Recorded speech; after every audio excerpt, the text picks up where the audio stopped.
Well, it's been a while, unfortunately. I just accidentally checked out again after the last video. Sorry about that. But it'll be okay. Coming back with a review because I want to and can barely think of anything else to do at the moment. I've got a couple ideas in the back of my head, but Kat's told me we, apparently, only have about 3 episodes of the first season of Rod Serling's Twilight Zone left unreviewed, so let's bump it down to 2. With that said, let's look at another little favorite of mine, A Nice Place to Visit. Now, I'm gonna be honest, I mostly remember this episode for the wrong reason, which I will get into by the end. The story begins with a robbery done by a man nicknamed Rocky. With a name like that, he'd probably be a good boxer. Instead, though, he's just a thief that gets caught in the act somehow, and is shot at, only barely getting away.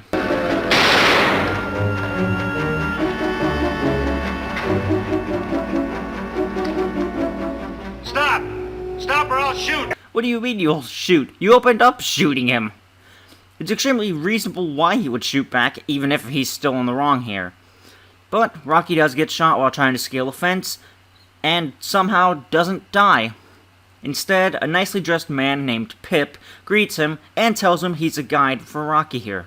So already we know we're dealing with something supernatural, given this man appeared out of literally nowhere after Rocky got shot, knows his name, calls himself a guide, has his history written down on a notepad in his pocket, and dresses this nicely in this kind of neighborhood. Rocky is suspicious of him, given how his lifestyle has gone so far, and tries to think things rationally, like maybe this guy wants him to do a job, or there's some sort of catch. Rocky is then led to a very nice suite, one I want to die in, and accepts this room as his own. However, he still shows some level of skepticism, as he has Pip enter the bedroom before him, though this also could just be not wanting his hostage to have a chance to, knock him out and run. But then also wants to know what is behind all of this, and even is willing to wait for the man's boss. However, Rocky will eventually shoot Pip, as he gets pushed a bit too far with just how perfect everything seems to be, and still thinking there's got to be some sort of catch here. But he then comes to realize something strange is afoot. That he's actually dead, and that he's in heaven. So he's gonna make the best of this situation, and get everything he's ever wanted. A babe, $1 million, and other vain things down the line. Gonna be honest, his models aren't that attractive. I kinda feel bad for him not knowing true beauty. We then pick up with him gambling and enjoying the second life, as he's got a hot streak, babes hanging off him, and living the complete opposite of his normal life when it comes to this economic status.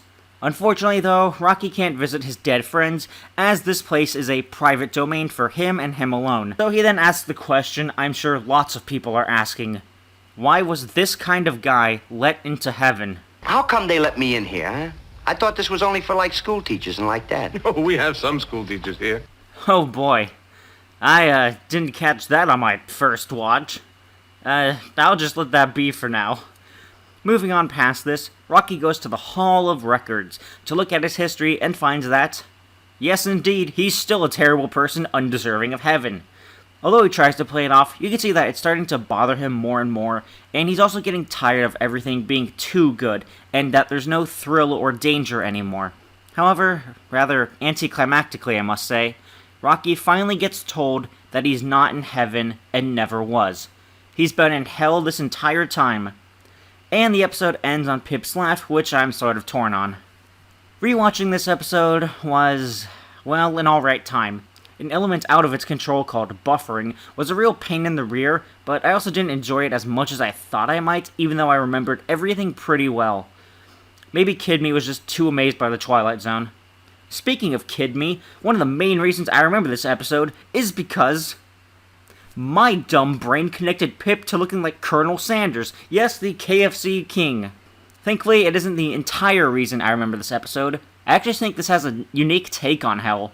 Instead of the fire and brimstone, where sinners are tortured and punished by demons, which I still don't fully understand given it's sinners being punished for sinful behavior, which demons logically should be trying to spread, but that's for a theological discussion, not on this channel. But instead, hell is a place where you get everything you want in order to torture you. Instead of being deprived of comfort, you are given it to the point where you don't want to live with it anymore. Also, now that we know this is hell, that school teacher comment really frightens me as to which kind of teachers are here. The episode itself is alright when it comes to story. For the most part, it's seeing him live like this as he goes from mild skepticism to embracing it to major skepticism, and then ending on the truth. What he gets up to isn't as exciting, but that's also kind of the point. It's boring for the audience and him, and even the excitement of the pool table is quickly undercut. But the twist of it being hell is something I feel any viewer can easily discern from even the beginning of this episode. Reason being, this guy is a thief, so already not virtuous behavior. Then, the things he does in his domain are also very debaucherous. Gambling, smoking, implies close relationships with various women. Lastly, Pip never outright agreed in his assertion with this place being heaven, and only saying it was close to it, since hell is also an afterlife. Acting-wise, they did a decent job. Nothing really stuck out for me except closer to the end, with Rocky's actor capturing the unease he has thinking why he's in heaven when even the records show all of his bad moments in history. Overall, this episode is a fun watch. Maybe I'll go back and rewatch it, but it's honestly less to do with the plot and more for not Colonel Sanders, if I'm honest, so I'll give this a 6 out of 10. It's enjoyable, but not amazing. And it's something that is not a definite rewatch, but a maybe. Thanks for watching.